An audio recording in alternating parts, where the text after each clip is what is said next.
2022 বিশ্বকাপের আগে লিওনেল মেসির 35তম জন্মদিনে মোটামুটি সব আর্জেন্টাইন ফুটবলাররা লিওনেল মেসিকে কিছু না কিছু একটা উপহার দেয়।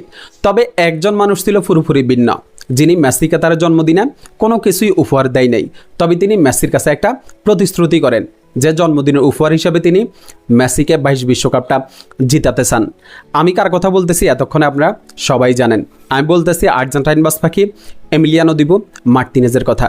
22 বিশ্বকাপটা শুরু হয় আর্জেন্টিনা প্রথম ম্যাচ খেলতে নামে সৌদি আরবের সাথে। আর প্রথম ম্যাচে আর্জেন্টিনা হোঁচট খায়, সৌদি আরবের কাছে আর্জেন্টিনা 2-1 গোলে হেরে যায়।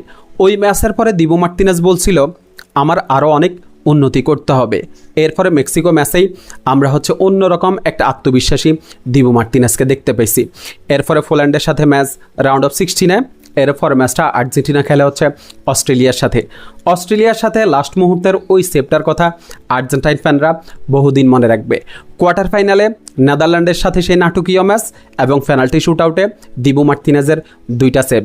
ক্রোয়েশিয়ার সাথে সেই ফাইনালটা অনেকটা ইজি ছিল, দিবু মার্তিনেজকে ওইভাবে কোনো পরীক্ষার মুখোমুখি হতে হয় নাই। ফাইনাল ম্যাচটা ফ্রান্সের সাথে ফাইনালের আগে দিবু মার্তিনেজ বলছিল ফ্রান্স যদি গোল করতে চাই তাহলে আগে আমাকে মারতে হবে, আমাকে মেরে তারপর ফ্রান্স গোল করতে হবে। পুরো ম্যাচটা দিবু মার্তিনেজ বুক সিটিয়ে লড়াই করে গেলেন। 122 মিনিটে কোলোমুয়ানির সেই সেভটার কথা তো আর্জেন্টাইন ফ্যানরা কখনো বলতে পারবে না। খেলা পেনাল্টি শুট আউটে দিবু মার্তিনেজ আবার hero, Kingsley কোমেনার shot Dibu Martinez ঠেকিয়ে দেয়, আর্জেন্টিনা বিশ্ব চ্যাম্পিয়ন হয়। দিবু মার্তিনেজ জিতে নেয় গোল্ডেন গ্লাভস, আর লিওনেল মেসিকে দিবু মার্তিনেজ জিতায় বিশ্বকাপ। দিবু মার্তিনেজ যে প্রমিসটা করছিল, যে প্রতিশ্রুতিটা লিওনেল মেসির কাছে রাখছিল, দিবু মার্তিনেজ শেষ পর্যন্ত সেটা পূরণ করে এবং পূরণ করার জন্য যা যা করা লাগে দিবু মার্তিনেজ সব কিছুই করে। এই যে লিওনেল মেসির জন্মদিন 39তম জন্মদিন 22 বিশ্বকাপের মাঝেই কিন্তু হয়েছে। সবাই লিওনেল মেসিকে উপহার হিসেবে কিছু না কিছু দিলেও কিন্তু দিবু মার্তিনেজ কিছু দেয় নাই। দিবু মার্তিনেজ আবার লিওনেল মেসির কাছে প্রতিশ্রুতি রাখছে। দিবু মার্তিনেজ আবার লিওনেল মেসিকে 26 বিশ্বকাপটা জন্মদিনের উপহার হিসেবে দিতে চাই। আমি জানি না শেষ পর্যন্ত দিবু মার্তিনেজ এটা করতে পারবে কিনা 22-এর মতো।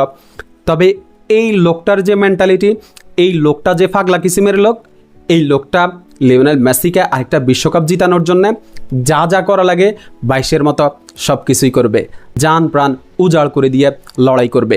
এই যে বিশ্বকাপের আগে অ্যাস্টন ভিলার হয়ে দিবু মার্তিনেজ ইউরোপা লিগের ফাইনাল খেললেন ভাঙ্গা আঙ্গুল নিয়ে, ওই ফ্যাক্সারটা কিন্তু বিশ্বকাপের আগেও দিবু মার্তিনেজকে অনেক বগাইছে।